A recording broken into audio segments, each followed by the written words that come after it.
Hi guys, today we'll be learning about positive or negative numbers. So what I mean by that is you're trying to determine if a number is going to be positive and negative.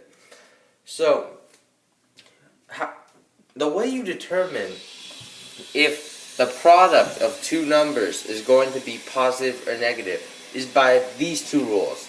If you multiply a positive number by another positive number, it's going to equal a positive number. So, an example would be 2 is positive, multiplied by 4 is positive, so the answer 8 will be positive. What about if you have negative? Well, there are two ways you could go with this. If you have two negative numbers and you multiply them together, the answer will be positive. It's ironic because you think it'd be negative, but it's actually a positive number. The only time when you have a negative number from a multiplicative operation is when you have a positive times a negative number. When you multiply a positive and a negative number, the product will always be negative. What about division rules? Well, when you're doing division, these rules are the same thing. So a positive number divided by a positive number will equal another positive number. A negative number divided by a negative number will equal a positive number. And a positive number divided by a negative number will equal a negative number. Division and multiplication are very much alike. What about addition and subtraction? Well, here's an easy way to remember it. When you're adding and subtracting, if the bigger number is positive, then the final answer will be positive. If the bigger number is negative, then the final answer will be negative.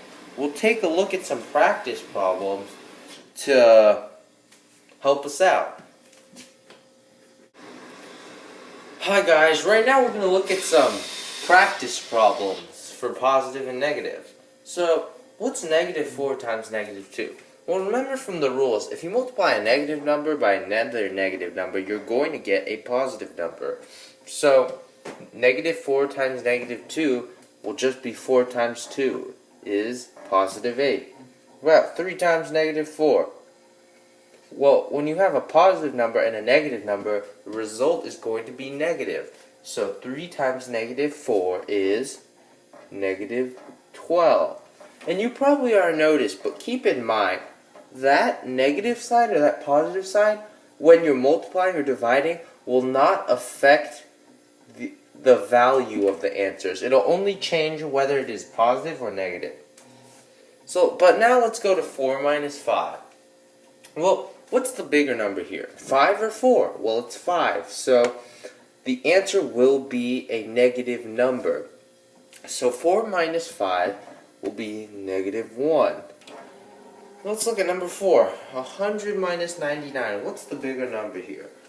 Well, it is 100. So, your answer is going to be positive, and it's going to be 1. What about number 5? Negative 32 divided by